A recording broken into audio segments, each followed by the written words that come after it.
ইনকিলাব মঞ্চের আহ্বায়ক ওসমান হাদির হত্যার প্রতিবাদে শাহবাগে কর্মসূচি চলছে, যেমনটি জানিয়েছিলাম। আমরা সরাসরি এখন সেখানে চলে যাচ্ছি। আগামী 24 ঘন্টার মধ্যে স্বরাষ্ট্র উপদেষ্টা এবং সহকারী উপদেষ্টা খোদাবক্স তাকে জনতার সামনে আইসা বলতে হবে যে এই এক সপ্তাহে সে কি কি অগ্রগতি দেখাইছে। যদি সে এর জবাব দিতে না পারে তাহলে তাকে অবশ্যই পদত্যাগ করতে হবে।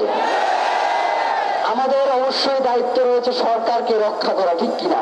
কিন্তু আমাদের এমন দায়িত্ব নাই যে আমার ভাই চলে যাবে এরপরেও আমি সরকারকে দৌড়া বলবো তুলুমুলু করবো, এই দায়িত্ব আমরা নেই নাই।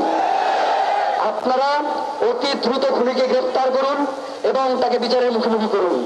মিলিটারি সিভিল মিলিটারি ইন্টেলিজেন্সের মধ্যে ঘাপটি মেরে বসে থাকা আওয়ামী সন্ত্রাসীদেরকে চিহ্নিত করে গ্রেফতার করুন।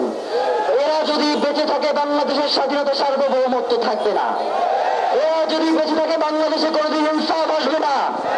এরা যদি বেঁচে থাকে বাংলাদেশে কোনোদিন জুলাই সফল হবে না। সুতরাং আপনাদেরকে অনুরোধ করছি, সন্ধ্যা হয়ে আসছে। আর একটা জিনিস, সেটা হচ্ছে আমরা যখনই কোনো উপদেষ্টার কাছে যাই আমাদেরকে বলে ভাই এটা তো আমার দায়িত্ব না, এটা তার দায়িত্ব। এই হারামজাদারা তোমাকে ওইখানে খালি কিসের জন্য পাঠাইছি? এটা আমাদের, আমরা তোদেরকে পাঠাইছি ওই যে 1400 মানুষ শহীদ হয়েছে